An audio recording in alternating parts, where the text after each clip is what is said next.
jeu.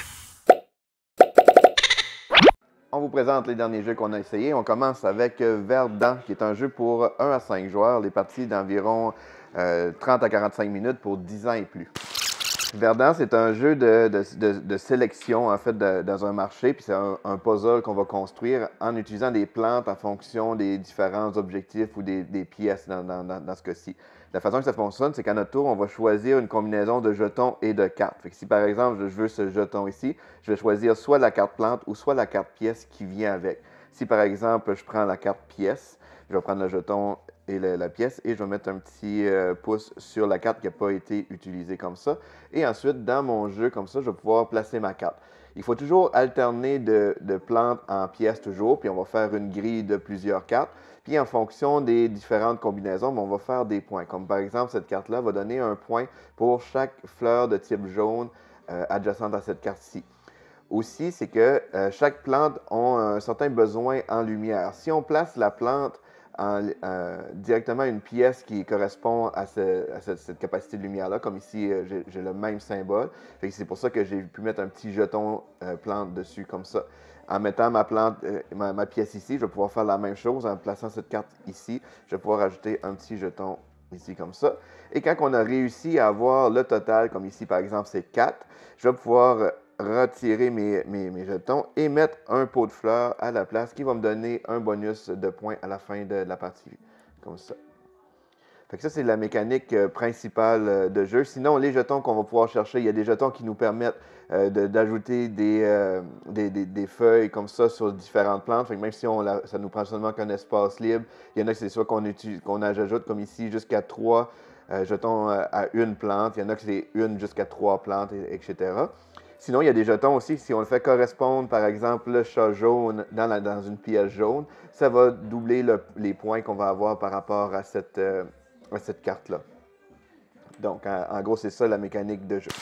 Verdant, ça se trouve être un peu la suite spirituelle de Cascadia. On retrouve un peu le même type de puzzle dans la façon d'aller chercher les jetons et les cartes. Dans Cascadia, c'était des tuiles, mais c'est vraiment complètement différent parce on utilise vraiment les pièces un peu comme des objectifs qu'on va essayer de placer dans la partie. Puis il y a aussi un mode plus avancé qui va ajouter des objectifs supplémentaires communs à tous les joueurs qui donnent aussi des points au cours de la partie. Donc c'est quand même un bon puzzle, un bon casse-tête. Donc c'est Verdant. On a aussi essayé le Bal des Chaudrons, qui est un jeu pour 2 à 5 joueurs, 14 ans et plus, et les parties de 30 à 40 minutes. Ici, je vais faire une mention que 14 ans et plus, personnellement, je pense qu'il est un peu exagéré. Je trouve que c'est plus du niveau 10 ans et plus pour le jeu, mais c'est un excellent jeu, le Bal des Chaudrons. Dans le Bal des Chaudrons, on va avoir chacun un plateau avec des ressources. Et c'est un jeu de draft en 2 temps, dans le fond. La façon que ça fonctionne, c'est que tous les joueurs vont choisir une carte de conversion qu'ils vont vouloir utiliser. Fait que si par exemple, tous les joueurs vont choisir une carte, on la place cachée comme ça. Quand tous les joueurs ont choisi, on va dévoiler la nouvelle carte comme ça.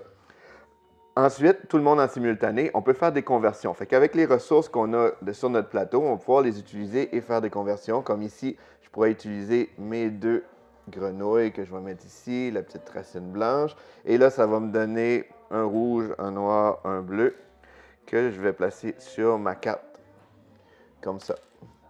Ce qui est le fun dans le jeu, c'est qu'on peut utiliser les ressources qu'on vient de créer pour alimenter d'autres cartes. Mais dans mon cas ici, il m'en reste une noire comme ça, fait que je peux quand même la placer dans mon plateau.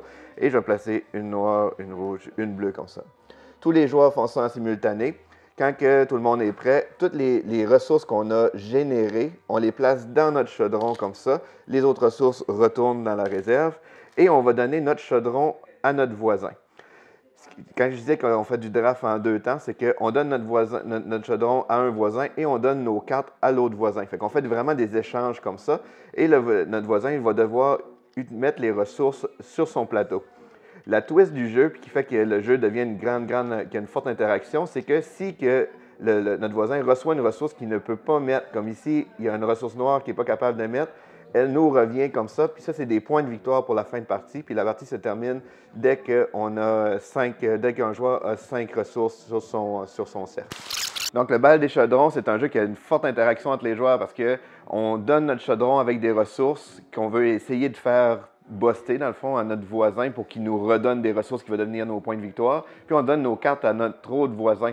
C'est un jeu qu'il faut vraiment regarder qu'est-ce qui se passe dans le jeu de nos deux voisins pour s'assurer que, soit qu'on, ben, nous, il faut gérer notre plateau pour pas qu'on bosse. Fait qu'il faut donner des cartes en fonction, être sûr que notre voisin ne va pas nous donner des ressources qui ne fait pas notre affaire, et ainsi de suite là, par rapport à notre autre voisin. Donc c'est vraiment là, très excellent. C'est un jeu super facile à prendre en main, mais avec une terriblement belle interaction puis une belle fluidité du jeu. Donc c'est le bal des chaudrons.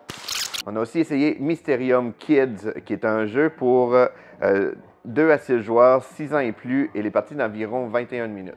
Dans Mysterium Kids, c'est inspiré d'un jeu, d'un plus grand jeu. Ici, c'est une version junior pour enfants. Et là, il y a un joueur qui va faire le fantôme. Le fantôme, lui, il va avoir le petit tambourin. Il va piocher une carte comme ça, un jeton qui ne montrera pas aux autres joueurs, comme ici c'est 1. Et donc, je vais devoir faire un son sur le tambourin pour représenter les pièces de monnaie qui tombent sur dessus. Fait que là, je pourrais faire quelque chose comme ça, là.